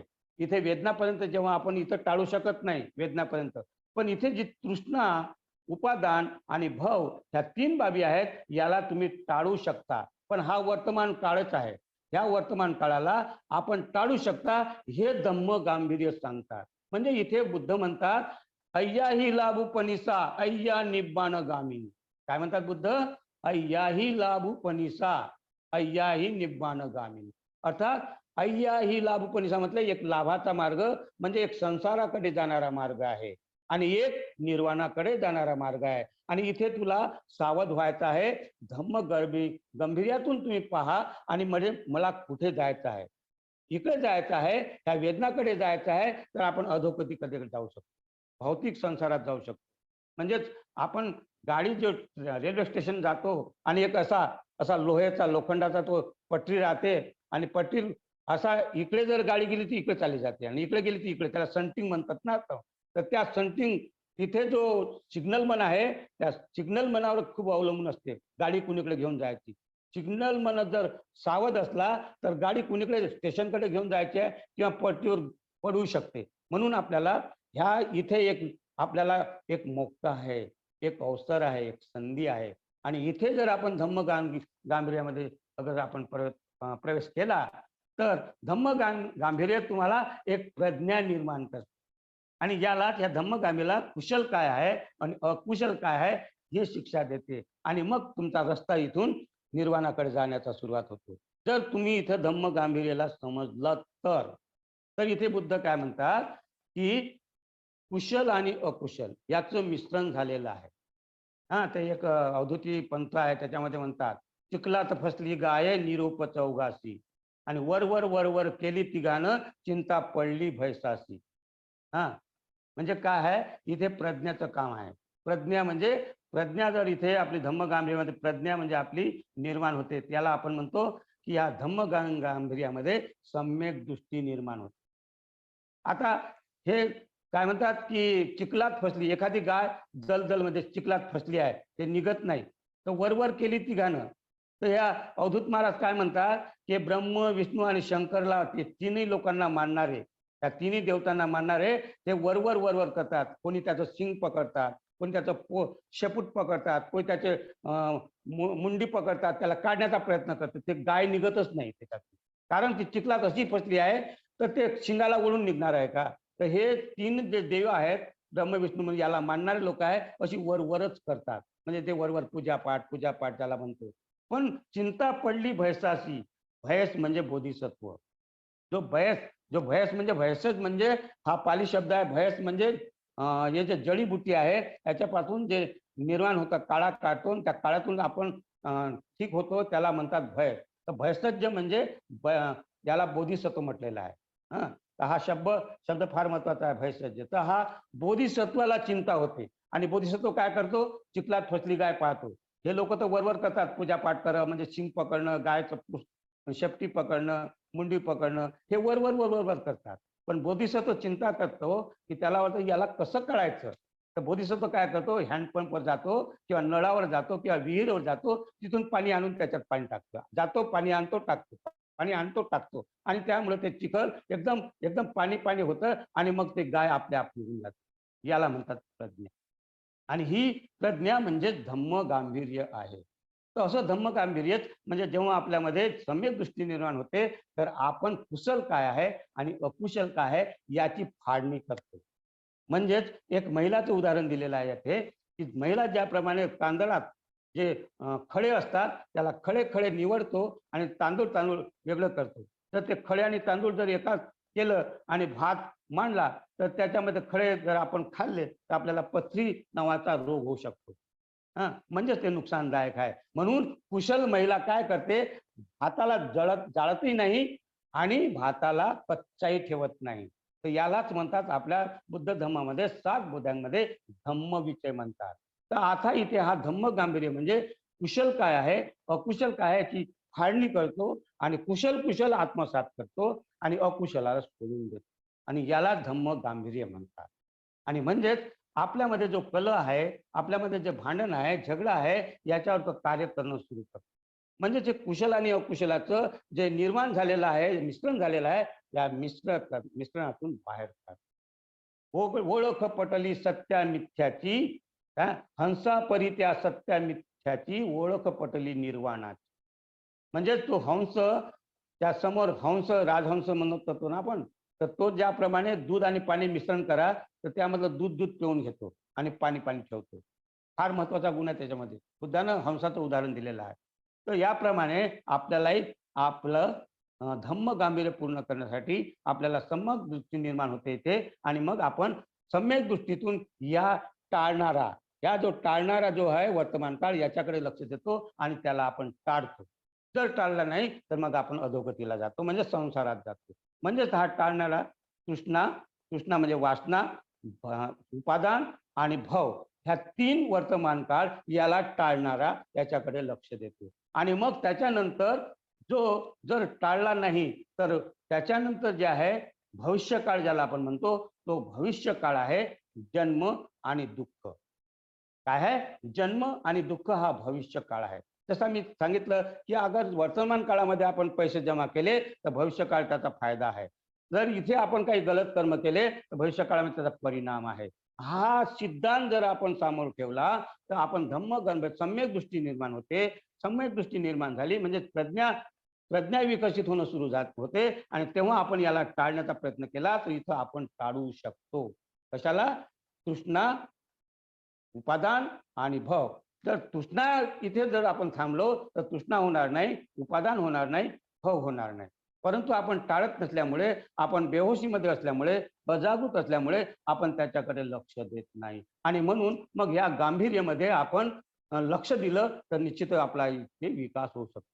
तर याच्यासाठी भविष्य म्हणजे जन्म घेणे, जन्म आणि जन्म झाला तर दुःख म्हणजे रोना पिटणा जे आहे जितकं काही आपल्यामध्ये दुःख आपण पाहिले 7 दुःख पाहिले, शारीरिक दुःख पाहिले आणि स्कंद दुःख पाहिले आणि असमाधानाचं दुःख म्हणजे आज आपल्यापाशी सायकल आहे तर उद्या आपल्याला असं वाटतं की मोटरसायकल पाहिजे.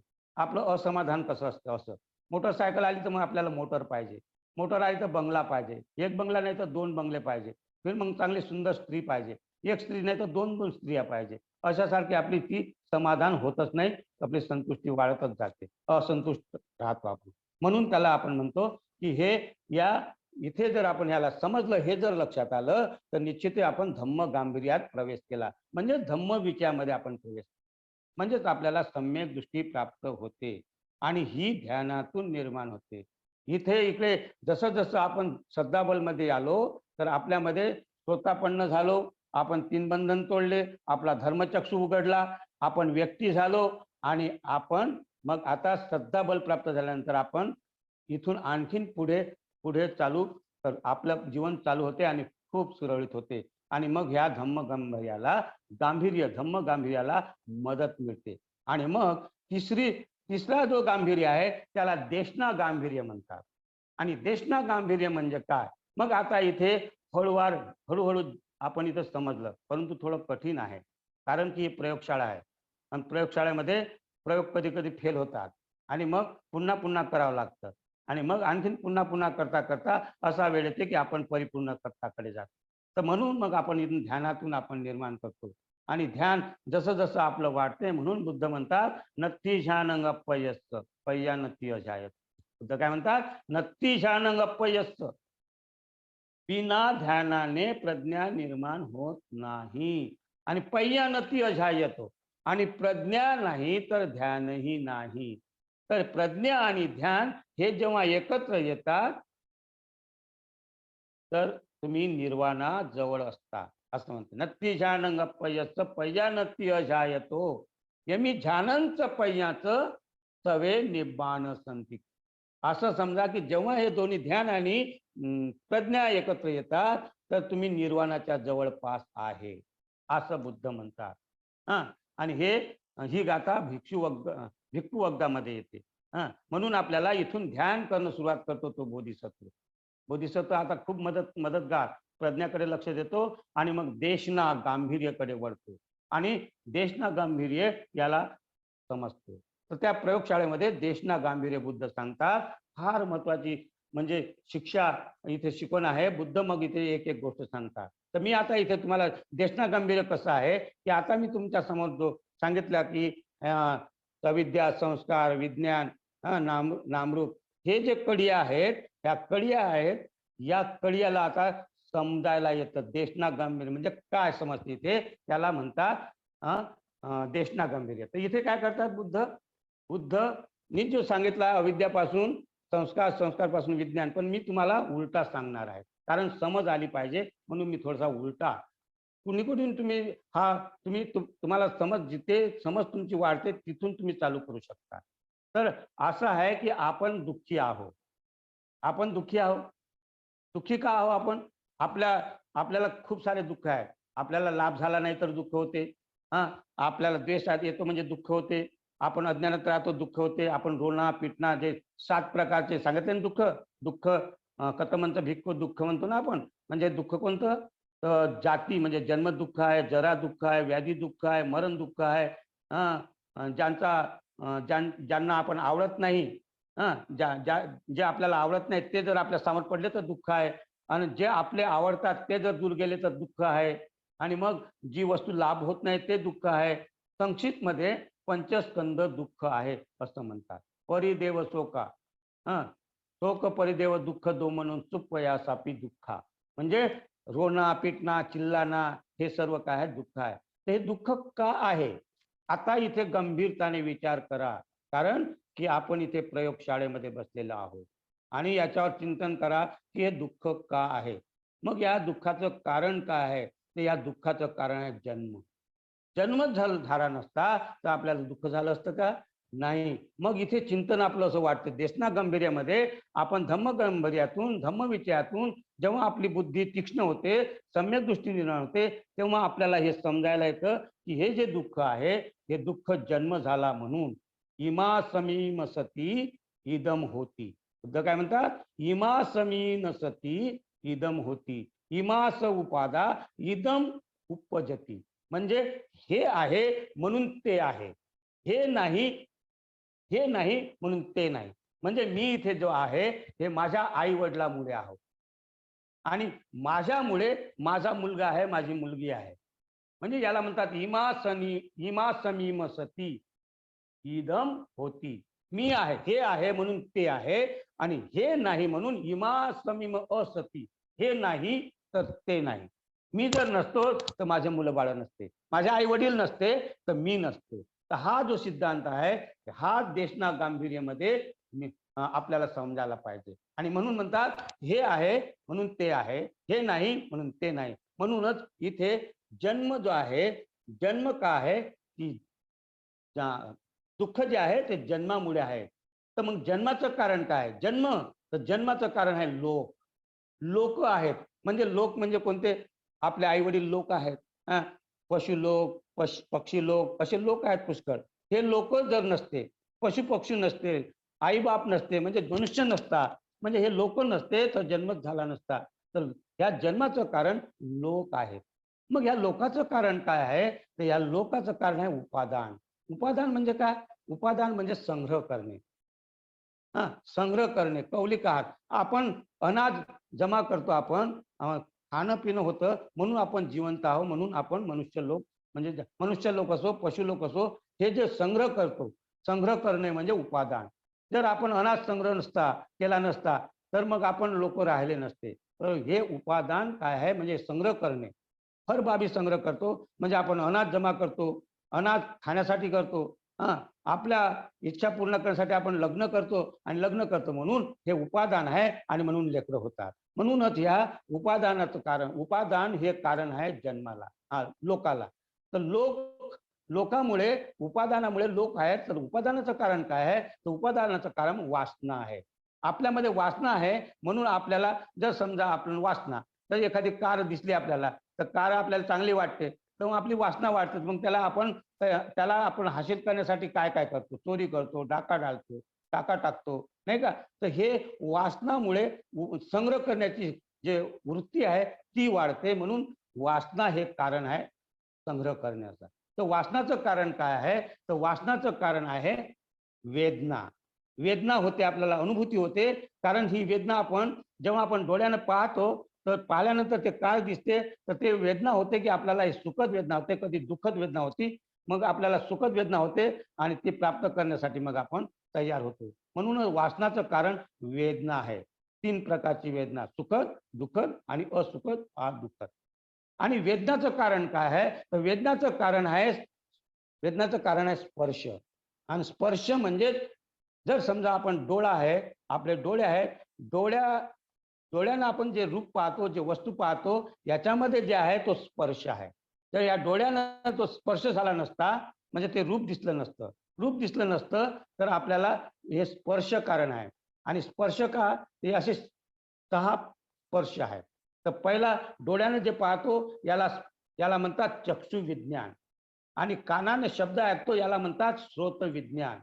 आणि जिभेने आपण चव घेतो, टेस्ट घेतो, रस घेतो, त्याला म्हणतात जिव्हा विज्ञान. आणि नाकाने आपण गंध घेतो त्याला म्हणतात घ्राण विज्ञान. आणि या शरीराने, या त्वचाचा जो स्पर्श होता, नरम गरम जसाही आहे, याला म्हणतात स्पर्श विज्ञान. आणि मनातून जे विचार निर्माण होतात त्याला म्हणतात मनोविज्ञान. अशा प्रकारे हे जे मधातलं जे आलंबन आहे विज्ञान, या स्पर्श आहे म्हणून वेदना होतात. स्पर्शच नसता तर वेदना झाली नसती.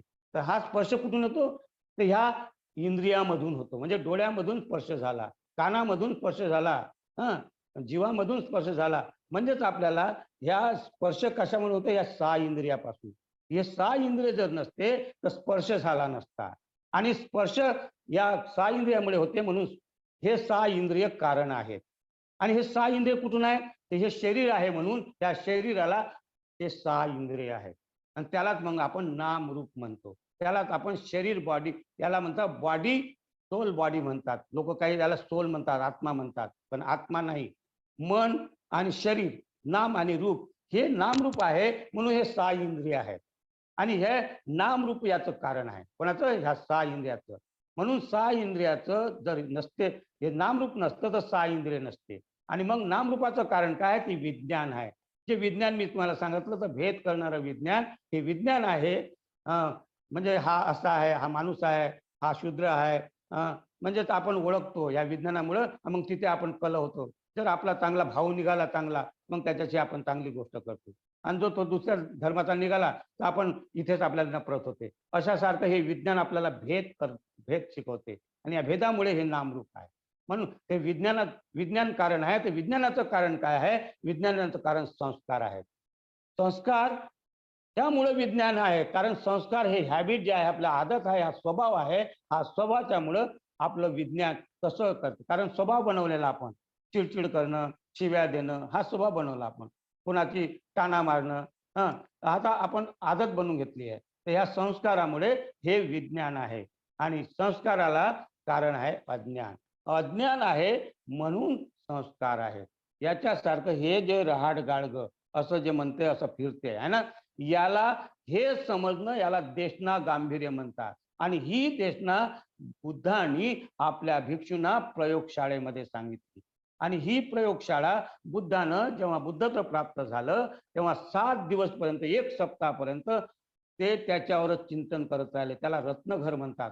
अजूनही बुद्ध गया तुम्ही जाल तर तिथे रत्नघर आहे. या कार्यकारण भावावर, या सिद्धांतावर बुद्धानं 7 दिवसपर्यंत चिंतन केलं. आणि त्याच्यानंतर बुद्धानं आपल्या भिक्षूंना हा प्रयोगशाळेमध्ये घेऊन गेलेत आणि ही प्रयोगशाळा म्हणजेच देशना गांभीर्यपर्यंत घेऊन गेलेत. आणि मग मग इथे चालू होते की अज्ञान नष्ट केलं तर संस्कार नष्ट होतील, संस्कार नष्ट झाले तर विज्ञान नष्ट होईल, विज्ञान नष्ट झालं तर नामरूप नष्ट होईल, नामरूप नष्ट झालं तर षडायतन नष्ट होईल, षडायतन नष्ट झालं तर स्पर्श नष्ट होईल, स्पर्श नष्ट झाला तर वेदना नष्ट होईल, वेदना नष्ट झाली तर तृष्णा नष्ट होईल, तृष्णा नष्ट झाली तर उपादान नष्ट होईल, उपादान नष्ट झालं तर लोक नष्ट होतील, आणि लोक नष्ट होतील तर जन्मच होणार नाही, आणि जन्म नाही झाला तर दुःखही होणार नाही. हा बुद्धाचा सिद्धांत गांभीर्य आहे. आणि हा जर आपल्याला पटला तर कधी पटतो असं सांगण्यामध्ये जरी आपल्याला सोपं वाटलं तरी करण्यामध्ये खूप खूप कठीण आहे. आणि ही कठीण आहे, परंतु यालाही आपण साध्य करू शकतो. कोणतीही गोष्ट जगामध्ये कठीण असली तरी आपण त्याला साध्य करू शकतो. परंतु भारताचं दुर्भाग्य, भारतात एक एक ते हवा भरण्याचा पंपचा आविष्कार करू शकला नाही. कारण की याचा अंधविश्वास ते देवाधर्माकडे घेऊन गेणारे लोक कधी आविष्कार करतील. त्या भारताचं इतकं सौभाग्य होतं की बुद्धानं अशी प्रयोगशाळा करून लोकांना निर्माण केले होते. कितीतरी अर्हत होत होते त्यावेळेस, कितीतरी बुद्ध होत होते, कितीतरी स्वतःपन्न होत होते. बुद्धांच्या वेळेस इतकी संख्या वाढली होती अर्हतांची, 1,68,000 एवढे अर्हत त्या बुद्धानं निर्माण केले होते. हो शकतं त्याच्यानंतरही असू शकतात. हा. आणि मग बुद्ध गेल्यानंतर नागार्जुन, नागार्जुनच्या वेळेस किती, आणि नागार्जुन, वसुबंधू, असंग, आणि हे जे परंपरा चालत आली 11वी सदीपर्यंत, 11व्या शतकापर्यंत निर्माण होत होते लोक स्वतःपणापासून अर्हतपर्यंत.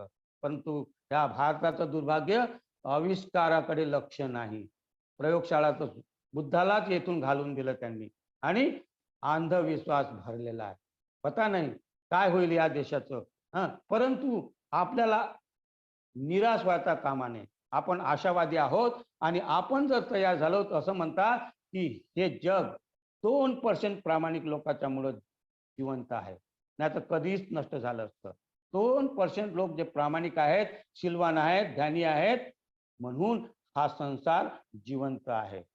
आणि त्या 2% मध्ये आपली गिनती करायची, आपली नोंद करायची आहे, आणि मग आपणही त्या देशाचा उद्धार करू शकतो. अशासारखे देशना गांभीर्य ध्यानातून निर्माण होतंय. आणि मग ध्यान इथं आपलं वाढत जातं, आणि मग इथून आपलं ध्यान प्रथम ध्यान, द्वितीय ध्यान, तृतीय ध्यान, चतुर्थ ध्यानामध्ये जातो, आणि मग आपली जो स्थिती आहे ती आणखीन मजबूत होते. आणि मग आपण त्या शेवटचा चौथं गांभीर्य आहे त्याला म्हणतात प्रतिवेद गांभीर्य. प्रतिवेद गांभीर्य म्हणजेच दुसरं तिसरं काही नाही, ही आपल्याला समज आलेली आहे. ही समज आपण लोकांना सांगून प्रयोग करतो, म्हणजेच इथे आर्य अष्टांगिक मार्ग हे प्रतिवेद गांभीर्य आहे. 10 पारामिता हे प्रतिवेद गांभीर्य आहे. 7 बोध्यांग हे प्रतिवेद गांभीर्य आहे. 10 शील हे प्रतिवेद गांभीर्य आहे. आणि इथे मग आपण ह्या 10 शीलाचं, शील ज्याला आपण म्हणतो, ह्या शील म्हणजे तत्व. तर ह्या शीलापासून आपण हे जे गांभीर्य आहे हे इथे आपण हळूहळू हळूहळू घेऊन आपण इथपर्यंत पोहोचवतो की आपण मग काय होतो, आपण याच्यामध्ये की आपण इथे परिपूर्ण होत असतो. इकडे समाधी वाढत जाते, इथे समाधीमध्ये एकाग्रता निर्माण होते, आणि मग तिथून आपण स्वतःपणापासून मग सत्पुतागामी, अनागामी, अर्हतापर्यंत पोहोचतो. आणि अर्हत झाल्यानंतर मग हे जे गांभीर्य आपण लोकांना समजून सांगतो, आणि हे गांभीर्य प्रतिवेद गांभीर्य म्हणजे आर्य अष्टांगिक मार्ग हे हे प्रतिवेद गांभीर्य आहे. आणि मग आर्य अष्टांगिक मार्ग एका दिवसात समजणारा धर्म असा अंग नाही. त्याला तर 6-6 महिने लागतात, 8-8 महिने लागतात समजण्यासाठी. आपण कार्यरत तर केलंच नाही अजून समजण्यासाठी. तर आपण या आपले त्रिरत्न बौद्ध महासंघाचे वर्ग होतात, तिथे आर्य अष्टांगिक काय आहे हे समजावलं जातं, आणि तिथे शिक्षा दिली जाते, सम्यक दृष्टी कशाला म्हणतात. आणि मग ते हे दर्शन मार्ग आहे की भावना मार्ग आहे, याच्याबद्दल आपल्याला पूर्ण जाणकारी मिळू शकते. तर म्हणून आपल्याला इथे या. तर आपण सुरुवात केली होती, योच पुब्बे पमजित्वा पच्छासो नप्प मज्जती. मी इथे सोडलेलं आहे कारण की इथे पूर्ण करणार आहे. आणि हे कसं, म्हणजे एक हे जे गाथा आहे ही गाथा लोकवग्गामध्ये आलेली. योच पुब्बे पमजित्वा पच्चासो न पमज्जती सोमं लोकं प्रभासेती अब्भा मुक्तो वचंदिमा. तर ज्याप्रमाणे एक पौर्णिमाचा जो अब्भो म्हणजे आभाळ, आभाळ म्हणजे ढग आणि ढग म्हणजे कोणते? पावसाळी ढग. बुद्ध काय म्हणतात की त्या पावसाळी ढगामध्ये जेव्हा पावसाळी ढग असतात, ढग आले म्हणतो, तर त्यामध्ये एवढा शुद्ध असा प्रकाशित चंद्र, पूर्ण चंद्र असतो, तरी त्याचा प्रकाश धरतीवर पडत नाही, ह्या पृथ्वीवर पडत नाही, अंधकार होतो.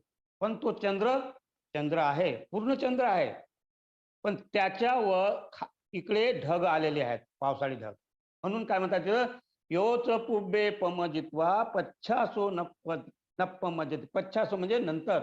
जरी आतापर्यंत तुम्ही अजागृत आहात, बेसावध आहात, पण आता तुम्हाला होश आलेला आहे, आता तुम्ही धम्म गांभीर्याकडे गेलेले आहात, आता तुमच्यामध्ये सम्यक दृष्टी निर्माण होत आहे, तर अशा वेळेस तुम्ही जर इथे निर्माण केलं तर तुम्ही तिथून जागृती निर्माण होते. म्हणून पच्छासो नप्पमज्जती. जर आतापर्यंत तुम्ही अजागृत आहे, पण इथून तुमची जागृती निर्माण झाली तर काय म्हणतात, त्या सोमंग लोकं प्रभासेती अब्भा मुक्तो वचंदिमा. तर तुम्ही या लोकांना प्रकाशित करू शकता. आणि हेच कार्य करत आहोत आपण, आहे ना. त्रिरत्न बौद्ध महासंघ हेच कार्य करत आहेत. तर आता हा पौर्णिमाचा चंद्र, याच्यावर आपण विचार करूया. चंद्र महायान महायान संप्रदाय म्हणजे महायान सांगतात की बोधिसत्व हा चंद्राप्रमाणे असतो. तुकडा तुकडा एक एक दिवस वाढत वाढत एक दिवस पूर्णत्वाकडे जातो. म्हणजेच हळूहळू एका दिवसाचा चंद्र दुसऱ्या दिवसाचा, तिसऱ्या दिवसाचा असा वाढत वाढत एक दिवस पूर्ण होतो. म्हणजेच हा बोधिसत्व म्हणजे कोण? तर बाबासाहेबांनी सुरुवात केली होती त्या बोधिसत्व, त्या केळुस्कर गुरुजींनी पुस्तक दिलं तेव्हापासून त्यांची चेतना निर्माण झाली. हा, पूज्य भंतेजी त्यांनी पुस्तक वाचलं, तिथून त्यांची चेतना निर्माण झाली आणि तिथून तो हळूहळू बोधिसत्व विकसित होत गेला. बाबासाहेब तिथून हळूहळू विकसित होत गेला. याला म्हणतात तुकड्या तुकड्यातून बोधिसत्व पूर्णत्वाला प्राप्त करतो. तर आपणही असं समजू नका की मी काल काल सांगितलं, परवा पण सांगितलं की आपण जे आहोत बुद्ध आहोत, आपण जे आहोत बोधिसत्व आहोत. फक्त आपण चंद्राप्रमाणे आहोत. बुद्ध काय म्हणतात, तुम्ही चंद्र आहात. काय म्हणतात बुद्ध? तुम्ही चंद्र आहात आणि तो चंद्र विकसित झालेला नाही, म्हणजे त्याच्यावर ढग निर्माण झालेले आहेत. हे ढग जेव्हा छटतील, हे ढग जेव्हा ते मिटतील, नष्ट होतील, तर तो चंद्र प्रकाशितच आहे आणि त्या चंद्राचा प्रकाश मग या धर्तीवर पडणार आहे. मग आपल्यावर कोणते ढग आहेत? तर आपल्यावर रागाचे ढग आहेत, आपल्यावर द्वेषाचे ढग आहेत, आपल्यावर मोहाचे ढग आहेत. म्हणजे आपल्याला ईर्ष्या, मत्सर, जलन, गुस्सा, द्वेष, अहंकार, स्पर्धा, छल, कपट, विहिंसा, प्रदास, उपनाह, क्रोध, हे ढग आहेत आणि हे ढग आपल्यालाच नष्ट करावे लागतील. जेव्हा आपण या ढगाला सम्यक दृष्टीनं पाहतो की आपल्यावर हे ढग निर्माण झालेले आहेत, त्या ढगातून कसं बाहेर निघायचं आहे, तर तेव्हा आपण कार्यरत होतो आणि एक एक ईर्ष्या, मत्सर, जलन, एक एक ढग नष्ट करतो. आणि जेव्हा नष्ट करतो तर हे ध्यानातूनच आणि आचरणातून, पूजाच्या माध्यमातून, आचरणाच्या माध्यमातून आणि ध्यानाच्या माध्यमातून आपण याला निर्माण करतो आणि त्या ढगाला नष्ट करतो. आणि मग आपला चंद्र जो आहे तो पूर्ण आहे आणि तो चंद्र मग प्रकाशित करतो. जसं बोधिसत्व बाबासाहेबांनी केलं, जसं बुद्ध भंते संघरक्षितांनी केलं, जसे काही लोक आणखीन असे संत आहेत, साधू आहेत, हे यांनी आपल्या ढगाला नष्ट केलेले आहे आणि तो चंद्राप्रमाणे प्रकाशित करत आहे. तर असंच एक कथा आहे की एक सामंजनी नावाचा एक एक एक मुलगा होता. सामंजनी नावाचा एक मुलगा होता आणि तो सामंजनी नावाचा मुलगा खूप छान होता आणि कोणाची मदत करत होता गावामध्ये. कोणी अगर बुढी कोई बुढी महिला जात आहे तर त्याचं तिथं बाल्टी घेऊन घरी पोहोचत होता. कोणाचं घरी वज आहे तर त्याचं वज घरून जात होता. असा हा इमानदार, प्रामाणिक आणि मेहनती मुलगा होता. एक दिवस त्यानं बुद्धाचं प्रवचन ऐकलं आणि त्याला वाटलं की आपल्याला बुद्ध धम्मामध्ये भिक्षू बनायचं आहे आणि म्हणून त्याने याचना केली आणि भिक्षू झाला. भिक्षू झाला तर त्याने त्यानं ऐकलं. काय ऐकलं? बुद्धांना सांगितलं की स्वतः स्वच्छ व्हा, स्वतःला साफसुथरं ठेवा, स्वच्छ ठेवा आणि दुसरं आसपासचं वातावरण पण शुद्ध ठेवा. आसपासचं वातावरण म्हणजे तेही शुद्धता ठेवा आणि तुम्ही त्यासाठी प्रयत्न करा. अशा सारखं बुद्धानं सांगितलं. तर या सामंजनी नावाच्या त्या भिक्षू झाला होता, तर त्याला काय वाटलं, बुद्धानं सांगितलं आपल्याला स्वतःला साफसुथरं ठेवा असं सांगत आहे. तर त्यानं काय केलं, की आपल्याला साफसुथरं करायचं सांगितलं आणि आपलं आसपासचं वातावरण साफ ठेवायचं असं सांगितलं. तर त्यानं काय घेतलं, हातामध्ये झाडू घेतला आणि मग जिथे काही गंदगी दिसलं, काही घाणेरडं दिसलं तर साफसफाई करत होता. ते जिथे जिथं भिक्षू जात होते तिथे तिथं हा झाडू घेऊन साफ करत होता. आपल्यालाही स्वच्छ ठेवत होता आणि आसपासचं वातावरण साफ ठेवत होता. झाडूच त्याच्या हातामध्ये होता. कारण की त्याचं नावच झाडूधर पडलं. सामंजन्याला विसरले आणि हे झाडूधर, हे झाडूधर, इकडे या, इकडे या, अशासारखं त्यांना त्या झाडूधर नाव पडलं. अशाच करता करता एक रेवत नावाचे महास्थवीर, महास्थवीर म्हणजे रेवत हे सारीपुताचे लहान भाऊ, धाकटे बंधू होते. ते पण बुद्ध धर्माची दीक्षा घेऊन त्यांचा एक इतिहास वेगळाच आहे. त्याची एक खूप कहाणी, एक कथा आहे. पण तो रेवत स्थवीर महास्थवीर होता. पण त्यानं जेव्हा पाहिलं ह्या सामंजनीला झाडू लावता लावता त्याला त्याची करुणा आली आणि मग त्याने बोलावलं रेवतनं. बोले, सामंजनी तू हा झाडूच लावत राहतो, मी पाहून राहिलो 4 दिवसापासून तू झाडूच लावत आहे. हे का झाडू लावतो तू? तर म्हणते बुद्धाचं एक वेळा प्रवचन ऐकलं की स्वतःला साफ ठेवा, स्वतःला स्वच्छ ठेवा आणि आसपासचं वातावरण स्वच्छ ठेवा. तर बरोबर आहे, बुद्धानं सांगितलं पण तू थोडा चुकला. कारण की बुद्धानं सांगितलं की स्वतः आतमध्ये झाडू लावा, ध्यानाचा झाडू लावा, ध्यानातून आचरण करा आणि मग हा झाडू सांगितलं, आचरणातून स्वच्छ करा, ध्यानानं स्वच्छ करा. ध्यानाचा झाडू लावण्यासाठी बुद्धानं सांगितलं. तू चुकला. 10 वर्ष झाले तू हा झाडू लावत आहे, काही हरकत नाही. पण आता तू हा ध्यानाचा झाडू लाव, आपल्या आतमध्ये झाडू लाव. आणि त्याला मग ते शिक्षा दिली, शिकवण दिली आणि मग त्यानं तो झाडू सोडला आणि मग जे रवी भिक्षूने जी विधी दिली ध्यानाची, त्या ध्यानानुसार तो ध्यान करायला लागला आणि लवकरच श्रोतापन्न झाला. इकडे काय झालं, भिक्षू लोक पाहत होते, अरे झाडूधर कुठं गेला, झाडूधर कुठं गेला, इकडे पहा तिकडे पहा, झाडूधर दिसतच नव्हता. झाडूधर तर ध्यानामध्ये गेला आहे, कुठून दिसणार आहे. तर मग इकडे तिकडे पाहता पाहता रेवत म्हणते, काय कोणाला कोणाला शोधत आहात तुम्ही? म्हणते, मी अरे ते सामंजनी होता ना, भंतेजी सामंजनीला पाहता, कोण झाडू मारासाठी नाही आहे, कुठे गेला. अरे तुम्ही तसे झाडू झाडू झाडूच करत राहा, तुम्ही आपल्याला कधी झाडू लावणार आहे? त्यानं आता तो झाडू सोडला आणि तो आता ध्यानस्थ झाला आहे आणि तो आता श्रोतापन्न झालेला आहे. आता त्यानं अंदर झाडू लावलेला, आपल्या आतमध्ये झाडू लागला आहे त्याचा आता. आणि मग त्या भिक्षूंना वाटलं, अरे हे कसं झालं? मग ही वार्ता बुद्धाकडे गेली आणि मग बुद्ध आले ना, बुद्धानं तेव्हा ही गाथा म्हटली, योच पुब्बे पमजित्वा पच्छासो नप्पमज्जती सोमंग लोकं पभासेती अब्बा मुत्तो वचंदिमा. तर जोपर्यंत आतापर्यंत तुम्ही जागृत आहे, पण जेव्हा तुम्हाला होश आला, जागृत झाले, तेव्हापासून तुम्ही सुरू झाले, तर तुम्ही त्या चंद्राप्रमाणे लोकांना प्रकाशित करता आणि हा सामंजनी लोकांना प्रकाशित करत आहे. तर याप्रमाणे तो सामंजनी काय झाला, श्रोतापणापासून अहरत झाला. लवकरात लवकर अहरत होऊन तो लोकांमध्ये प्रचार करू लागला. एवढा मोठा समंजनी आता त्याच्या चुकीच्यामुळे 10 वर्ष त्यानं जरी गमावले, तरी पण तो काय शुद्धीवर आला. मग ही कथा इथेच थांबवू आपण, परंतु याच्यामधून आपल्याला सार काय घ्यायचा आहे? हा सार आहे की बाबासाहेब, बुद्धासारखा बाबासाहेब आला आणि आपल्याला दीक्षा दिली आणि दीक्षा दिल्यानंतर आपण असे झाडूच लावत राहतो. 65 वर्ष झाले आपल्याला झाडू लावतच आलो. आपण बाबासाहेबांच्या नावानं मर मिटण्याला तयार आहोत, एक दुसरे जान देण्यासाठी तयार आहोत, परंतु आपला झाडू लावत आहोत. आपण वरून झाडं लावत आहे. बाबासाहेबची जय, बुद्धाची जय. हा झाडू आपल्यामध्ये खूप प्रचलित आहे. मग काय झालं, तर हा झाडू लावता लावता बुद्धासारखा बाबासाहेबांनं सांगितलं की बुद्धाची धम्माची दीक्षा दिली बुद्धाच्या आणि आपल्याला बुद्ध बनवलं आणि बुद्ध बनवल्यानंतर आपण झाडूच लावत आलो. परंतु रेवत नावाचा एक भिक्षू येतो, महास्थवीर येतो, अरहत आहे तो, आणि तो त्या सामंजस्याची त्याच्यावर करुणा येते आणि मग त्या करुणेतून त्याला ध्यान शिकवतो आणि त्याला मार्गावर लावतो.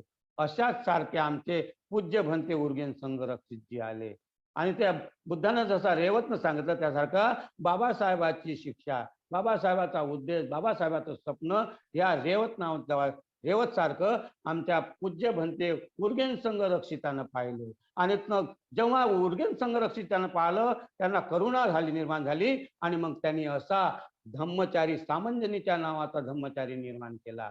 आणि आम्ही जितके काही धम्मचारी आहोत, सामंजन्यासारखं काम करत आहोत, लोकांना जागृत करत आहोत आणि दुसरा सामंजस्य तयार करत आहोत.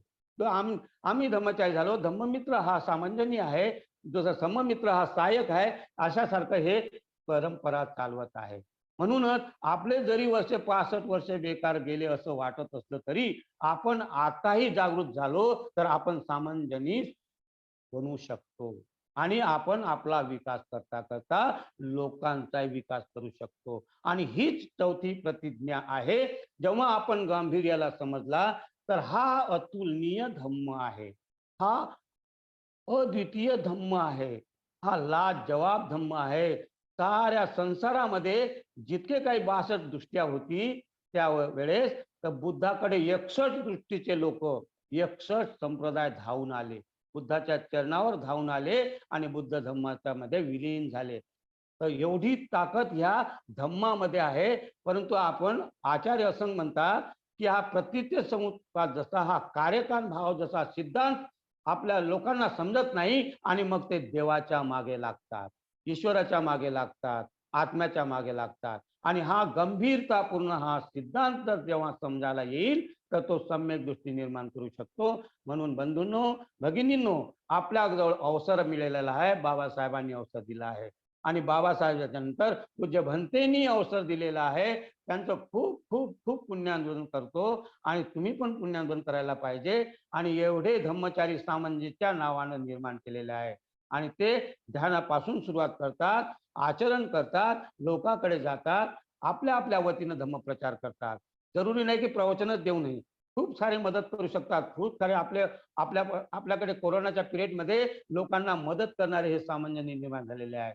लोकांना राशन किट पोहोचलेले आहे, लोकांना पुस्तकं पोहोचलेले आहे, जे गरीब आहेत त्यांना सहारा देतात, अशा सारखे हे मदतगार आहे. आणि त्रिरत्न बौद्ध महासंघ हा खरं पाहिलं तर निश्चित मला असं वाटते की हा संघ आर्य संघ कडे वाटचाल करणारा संघ आहे, हा स्वतःपन्न बनणारा संघ आहे, हा अर्हत बनणारा संघ आहे. तर या ज्यांना असं वाटते की आम्हाला प्रतिज्ञा करायची आहे, बोधिसत्वाचं काम करायचं आहे, तर आपल्याला हे कार्य पूर्ण करण्यासाठी आपण ससज्ज झालं पाहिजे आणि सत्सज्ज होऊन आपण आपलं कार्य केलं पाहिजे.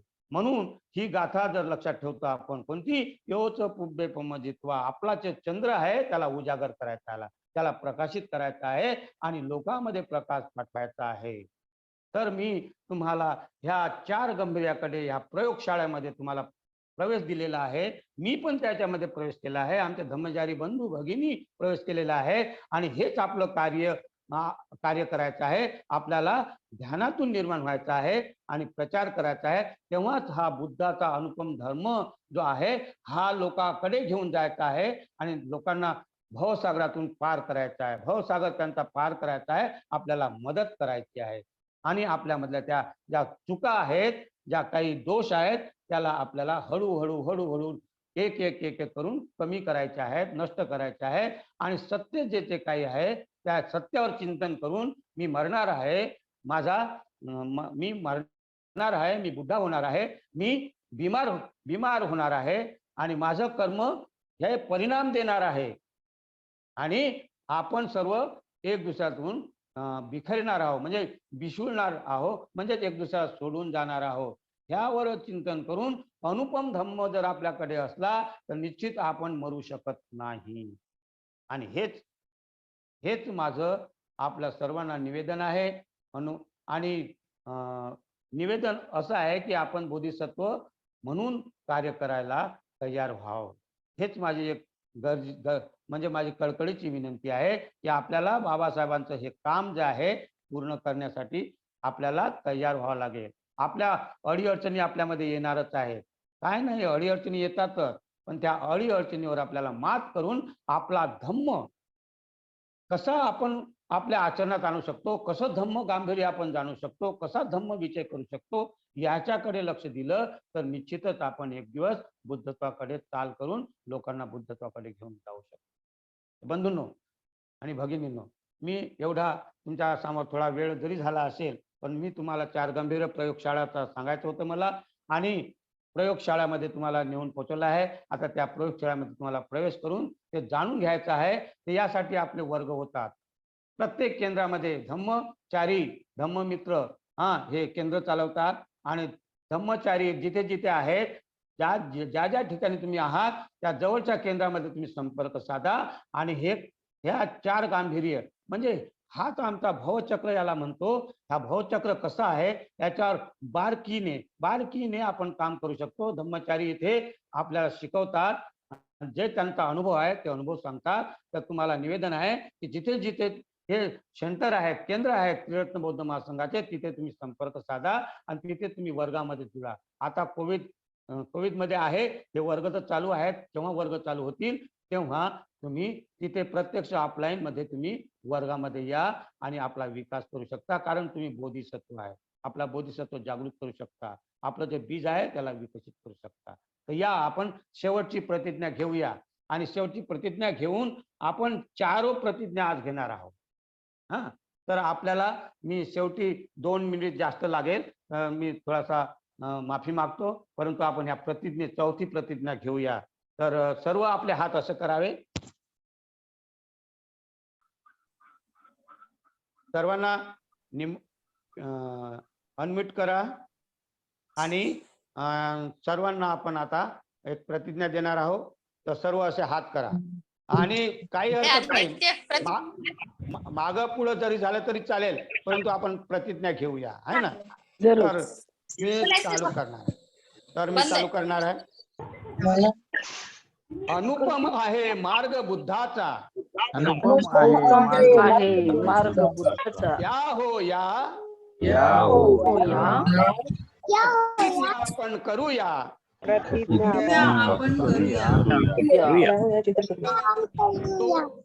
तो संपूर्ण साध्य करण्याची,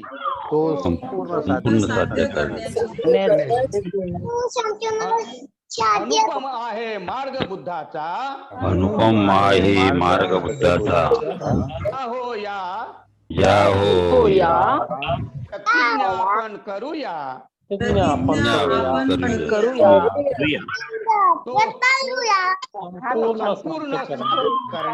तो संपूर्ण करण्याची, अनुपम आहे मार्ग बुद्धाचा, आहे मार्ग बुद्धाचा, या हो या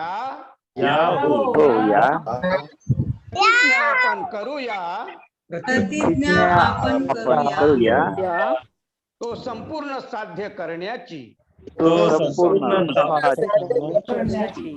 आणि आपण आता 4 प्रतिज्ञा एक साथ घेऊया. जीवसृष्टी ही आहे असीम, या प्रतिज्ञा आपण करूया,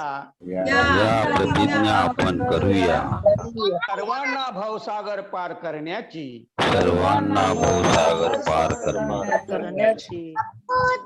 आपणा माझी दोष असंख्य, आपणामध्ये दोष असंख्य, या प्रतिज्ञा आपण करूया,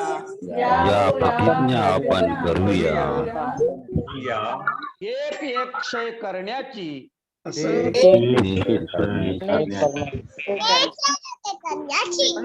अनगिनत आहेत सत्य, या प्रतिज्ञा आपण करूया, सर्वांचा बोध प्राप्त करण्याची,